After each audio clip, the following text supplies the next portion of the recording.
আসসালামু আলাইকুম, সবাইকে স্বাগত জানাচ্ছি বিডি দর্পণের নিয়মিত আয়োজন আজকের দুনিয়ায়। আপনাদের সঙ্গে আছি আমি তাসনিম হোসাইন। চলুন জেনে নেওয়া যাক সারা বিশ্বে এ পর্যন্ত ঘটে যাওয়া আজকের প্রধান খবরগুলো। 4 ইসরায়েলি জিম্মির লাশ স্থানীয় সময় বৃহস্পতিবার ভোরে হস্তান্তর করেছে হামাস। ইসরায়েলি কর্তৃপক্ষ বিষয়টি নিশ্চিত করেছে। 600 ফিলিস্তিনি কারাবন্দীকে ইসরায়েল মুক্তি দেওয়ার কিছু পরেই এই 4 জিম্মির লাশ ইসরায়েলে পাঠানো হয় রেডক্রসের মাধ্যমে। ইসরায়েলি প্রধানমন্ত্রী বেনিয়ামিন নেতানিয়াহুর কার্যালয় জানিয়েছে 4 জন জিম্মির লাশবাহী কফিন তারা পেয়েছে। অনানুষ্ঠানিকভাবে তাদের লাশ শনাক্তকরণের প্রক্রিয়া শুরু হয়েছে। রামাল্লা থেকে এএফপির সাংবাদিকেরা জানান তারা 600 জনেরও বেশি ফিলিস্তিনি কারাবন্দীর দলকে বাস থেকে নেমে যেতে দেখেছেন। সম্ভবত তাদের গত সপ্তাহে মুক্তি দেওয়ার কথা ছিল। জিম্মিদের সঙ্গে অসৌজন্যমূলক আচরণের অভিযোগ তুলে ইসরায়েল তাদের মুক্তি স্থগিত করেছিল। মুক্তি পাওয়া ফিলিস্তিনিদের উল্লাস করতে দেখা গেছে। তাদের অনেকে বন্ধু বা স্বজনেরা কাঁধে চড়ে সাক্ষাৎকার দিচ্ছিলেন। অনেক নারীকে আনন্দে কাঁদতে দেখা যায়। গাজায় যুদ্ধবিরতি চুক্তির শর্ত অনুযায়ী গত শনিবার 6 ইসরায়েলি জিম্মিকে মুক্তি দেয় হামাস। তাদের সঙ্গে 4 জিম্মির লাশও হস্তান্তর করে। বিনিময়ে 620 ফিলিস্তিনি কারাবন্দীকে মুক্তি দেওয়ার কথা ছিল ইসরায়েলের, কিন্তু মুক্তি দেওয়ার সময় হামাস জিম্মিদের নিয়ে যে অনুষ্ঠান করেছে তার অজুহাতে বন্দীদের মুক্তি স্থগিত করে ইসরায়েল। হামাসের পক্ষ থেকে এর প্রতিবাদ জানিয়ে সেদিন বলা হয়, আগে ফিলিস্তিনি কারাবন্দীদের মুক্তি দিতে হবে, তাহলেই কেবল গাজায় একটি যুদ্ধবিরতি চুক্তির পরবর্তী পদক্ষেপ নিয়ে মধ্যস্থতাকারীদের মাধ্যমে ইসরায়েলের সঙ্গে আলোচনা করবে হামাস। এদিকে 19 জানুয়ারি শুরু হওয়া যুদ্ধবিরতির প্রথম ধাপ শেষ হচ্ছে বৃহস্পতিবার। এখন দুই পক্ষের মধ্যে দ্বিতীয় ধাপের যুদ্ধবিরতি নিয়ে আলোচনা শুরু হতে যাচ্ছে বলে জানিয়েছে মধ্যস্থতাকারী দেশগুলো। গাজা যুদ্ধবিরতির মধ্যস্থতাকারী দেশগুলো একটি যুক্তরাষ্ট্র। মার্কিন প্রেসিডেন্ট ডোনাল্ড ট্রাম্পের মধ্যপ্রাচ্য বিষয়ক দূত স্টিভ উইটকফ জানিয়েছেন দ্বিতীয় ধাপের যুদ্ধবিরতি নিয়ে আলোচনার জন্য ইসরায়েলের প্রতিনিধি দল রওনা দিয়েছে। স্টিভ উইটকফ এক অনুষ্ঠানে বলেন, দ্বিতীয় ধাপের যুদ্ধবিরতি নিয়ে আমরা অনেক দূর এগিয়ে গেছি, এজন্য ইসরায়েল একটি প্রতিনিধি দল পাঠিয়েছে। এই প্রতিনিধি দল কাতারের রাজধানী দোহা নয়তো মিশরের রাজধানী কায়রোয় যাবে, যেখানে মিশর ও কাতারের মধ্যস্থতাকারীদের মধ্যে আবারও আলোচনা শুরু করা হবে। ফিলিস্তিনি প্রতিরোধ আন্দোলন হামাস জানিয়ে দিয়েছে যুদ্ধবিরতি চুক্তি দীর্ঘায়িত না হলে আর একজন জিম্মিকেও মুক্তি দেওয়া হবে না। বৃহস্পতিবার প্রথম দফার শেষ বন্দি বিনিময়ের পর এক বিবৃতিতে এই কথা জানায় সংগঠনটি। তারা বলছে, বাকি জিম্মিদের মুক্তির একমাত্র পথ হচ্ছে যুদ্ধ বিনিময় চুক্তির বিষয়ে ইসরায়েল যে অঙ্গীকার করেছে সেটি রক্ষা করা। একই সাথে হামাস বলেছে তারা দ্বিতীয় ধাপের যুদ্ধবিরতি ও বন্দি বিনিময় চুক্তির জন্য আলোচনা শুরু করতে প্রস্তুত। হামাসের টেলিগ্রাম চ্যানেলে প্রকাশিত বিবৃতিতে বলা হয়, আমরা আমাদের বীর বন্দীদের মুক্তির প্রক্রিয়ার সাথে তাল মিলিয়ে ইসরায়েলি বন্দীদের লাশ ফেরত দিয়েছে। এখন ইসরায়েলের সাথে দ্বিতীয় ধাপের চুক্তির জন্য আলোচনা করা ছাড়া অন্য কোনো পথ খোলা নেই। প্রথম দফা যুদ্ধবিরতি চলাকালে দ্বিতীয় দফা নিয়ে আলোচনা শুরু হওয়ার কথা ছিল, যদিও ইসরায়েলের গড়িমসির কারণে তা হয়নি। এখনও হামাসের হাতে 50-এর বেশি ইসরায়েলি বন্দী রয়ে গেছে বলে ধারণা করা হচ্ছে। তবে প্রতিরোধ সংগঠনটি এই বিষয়ে কোনো তথ্য কখনোই প্রকাশ করেনি। 2023 সালের 7 অক্টোবরের আকস্মিক হামলায় হামাসের হাতে মোট কত ইসরায়েলি বন্দী হয়েছে সে বিষয়েও হামাস সর্বদা মুখ বন্ধ রেখেছে। তবে ইসরায়েল জানিয়েছে হামাস ও ইসলামিক জিহাদের হাতে বন্দীর সংখ্যা 250-রও বেশি।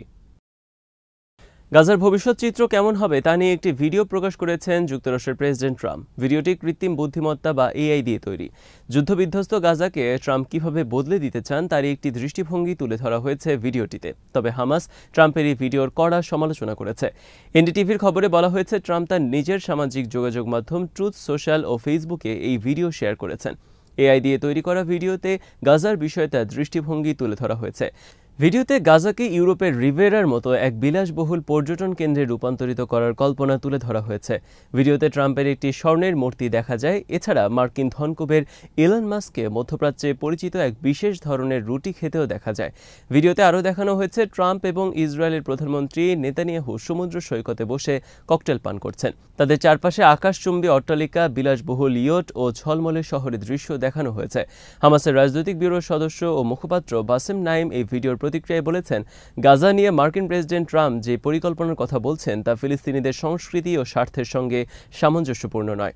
মার্কিন সংবাদ মাধ্যম নিউজউইককে তিনি বলেন, দুঃখজনকভাবে ট্রাম্প আবারও এমন ধারণা দিচ্ছেন যা এখানকার জনগণের সংস্কৃতি ও স্বার্থকে বিবেচনায় নেয় না।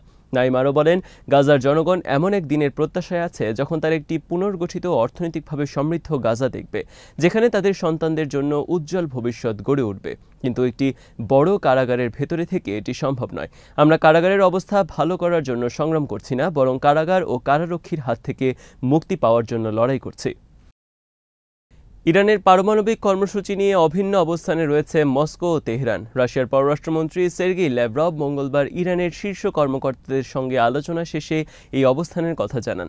ল্যাভরভ তেহরানে ইরানের প্রেসিডেন্ট মাসুদ পেজেশকিয়ান এবং পররাষ্ট্রমন্ত্রী সৈয়দ আব্বাস আরাকচির সঙ্গে বৈঠক করেন। বৈঠকে তারা ইরানের পারমাণবিক কর্মসূচি সহ দ্বিপক্ষীয় ও আঞ্চলিক নানা বিষয় নিয়ে আলোচনা করেন।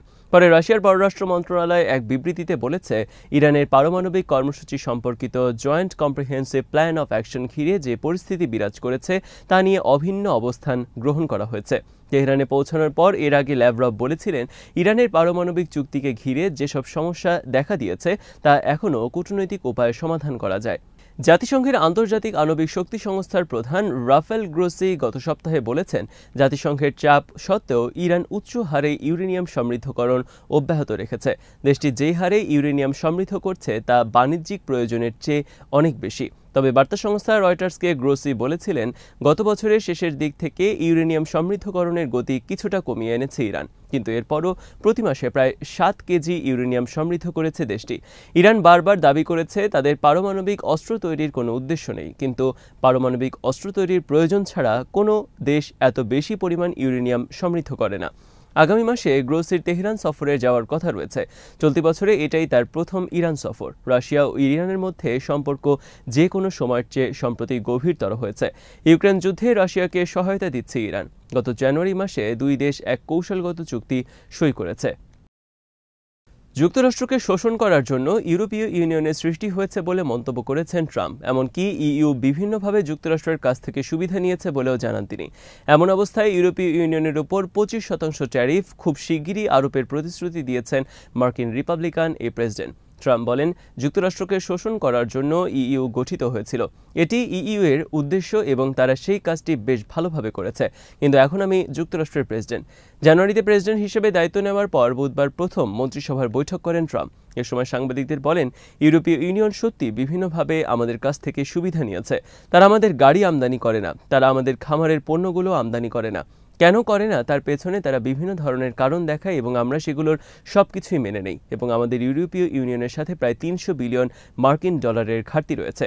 ট্রাম্প বলেন, গাড়ি এবং অন্যান্য সমস্ত জিনিসের উপর নতুন আমদানি শুল্ক আরোপ করা হবে। বৃহস্পতিবার ব্রিটিশ প্রধানমন্ত্রী কিয়ার স্টারমারের সফরের আগে ট্রাম্প গত সোমবার হোয়াইট হাউসে ফরাসি প্রেসিডেন্ট ইমানুয়েল ম্যাক্রোকে আতিথেয়তা দেওয়ার পর তার পক্ষ থেকে এইসব মন্তব্য সামনে এলো। মূলত ইউরোপীয় ইউনিয়ন হচ্ছে যুক্তরাষ্ট্রের তৃতীয় বৃহত্তম বাণিজ্যিক অংশীদার, কিন্তু ট্রাম্প চাইছেন সব বাণিজ্যে অংশীদারদের চেয়ে নিজের দেশকে বেশি সুবিধা দিতে। তাইওয়ানের দক্ষিণ উপকূলের কাছে অনেকটা যুদ্ধের আদলে সামরিক মহড়া শুরু করেছে চীন। এর প্রতিক্রিয়ায় বুধবার নিজেদের সমুদ্র সীমায় নৌ, বিমান ও সেনাবাহিনী পাঠিয়েছে তাইওয়ান। এক বিবৃতিতে চীনের এই মহড়াকে বিপজ্জনক বলে মন্তব্য করেছে তাইওয়ানের প্রতিরক্ষা মন্ত্রণালয়। বিবৃতিতে বলা হয়, সমন্বিতভাবে যুদ্ধ মহড়ার অংশ হিসেবে তাইওয়ানের কাছাকাছি দূরত্বে যুদ্ধজাহাজ সহ 32টি যুদ্ধবিমান মোতায়েন করেছে চীন। তাইওয়ানের দক্ষিণ উপকূলের 40 নটিক্যাল মাইল দূরে তারা এই যুদ্ধের আদলে মহড়ার ঘোষণা দেয়। জবাবে এলাকার আশেপাশে নৌ, বিমান ও সেনাবাহিনী পাঠিয়েছে তাইওয়ান। পরিস্থিতি পর্যবেক্ষণ ও সতর্কতা এবং যথাযথ পদক্ষেপ নিতে এই ব্যবস্থা নেওয়া হয়েছে বলে উল্লেখ করেছে তাইওয়ানের প্রতিরক্ষা মন্ত্রণালয়ের বিবৃতি। বিবৃতিতে বলা হয়, চীনের সেনাবাহিনী আমাদের না জানিয়ে কাওশিয়ং ও পিংতুং উপকূলের 40 নটিক্যাল মাইল দূরে একতরফাভাবে সামরিক মহড়া ঘোষণা করে। স্পষ্টভাবে আন্তর্জাতিক আইন ভঙ্গ করেছে তারা। তাইওয়ান বলছে, এই পদক্ষেপ আন্তর্জাতিক ফ্লাইট ও জাহাজ চলাচলের জন্যই শুধু বড় ধরনের ঝুঁকি তৈরি করবে না, এটি আঞ্চলিক নিরাপত্তা ও স্থিতিশীলতার প্রতি সুস্পষ্ট উস্কানি।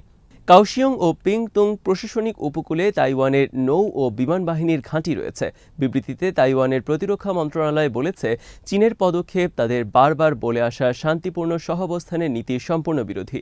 নিজেদের বাহিনী শক্তিশালী করা ও প্রস্তুতির চেষ্টা অব্যাহত রাখার ঘোষণা দিয়েছে স্বশাসিত দ্বীপটি। এদিকে তাইওয়ানের বিবৃতি নিয়ে মন্তব্য করতে অস্বীকৃতি জানিয়েছে চীনের পররাষ্ট্র মন্ত্রণালয়।